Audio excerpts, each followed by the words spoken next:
If you're trying to break into the IT world, especially networking, there's one acronym you hear constantly: CCNA. It feels like a key that unlocks a certain door. It really is.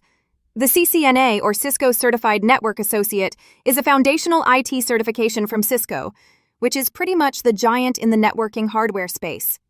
It's designed to prove, the essentials for roles like a network specialist or administrator. I see. And to get it, you have to pass one specific exam, the 200-301 CCNA, which costs about $300. It's interesting, they say there are no formal prerequisites, but they still recommend you have some experience. Right, and that $300 price tag makes people pause. But when you see thousands of job listings that specifically ask for the CCNA, you realize the demand is absolutely there. It's a direct investment in your career path. So, it's essentially the industry standard starting point for a lot of networking jobs, especially if you'll be working with Cisco gear. But what exactly are they testing you on in that 2-hour exam? Well, the exam, the 200-301, is a 120-minute test that covers a lot of ground. It's broken into 6 main areas. Network fundamentals and network access are the biggest chunks, each at 20%. Okay, so the basics are heavily weighted. What about the rest? Exactly. Then you have IP connectivity taking up the biggest slice at 25%. After that, it's security fundamentals at 15%. And finally, IP services and this newer area, automation and programmability, are each 10%. It's interesting that automation is in there. It shows the certification is keeping up with how the industry is changing. It absolutely is. But the fact that the fundamentals and network access make up almost half the exam tells you something important. They want to ensure you have a rock-solid foundation before you even think about the more complex stuff, like security or automation. That makes sense.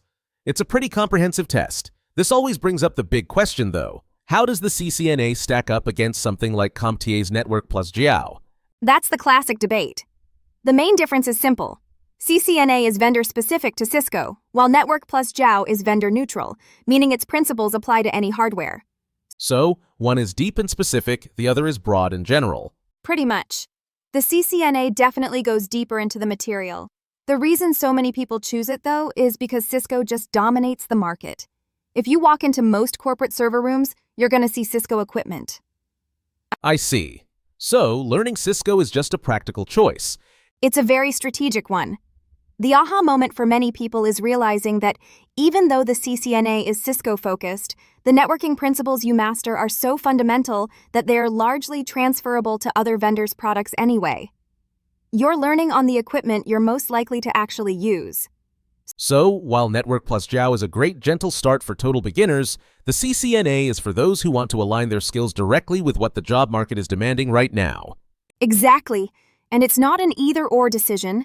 It's completely possible to get the CompTIA Network plus Jiao first to build your confidence and then earn the CCNA when you have more experience under your belt.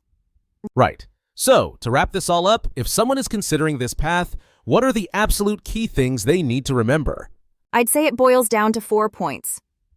First, the CCNA is that key entry-level certification from Cisco that validates your core networking skills. Second, you get it by passing that one $300 exam. Third, that exam covers everything from network fundamentals and security to modern automation. And finally, while the vendor-neutral Network plus Jiao is a solid option, the CCNA's focus on the market leader, Cisco, makes it incredibly valuable for landing a job.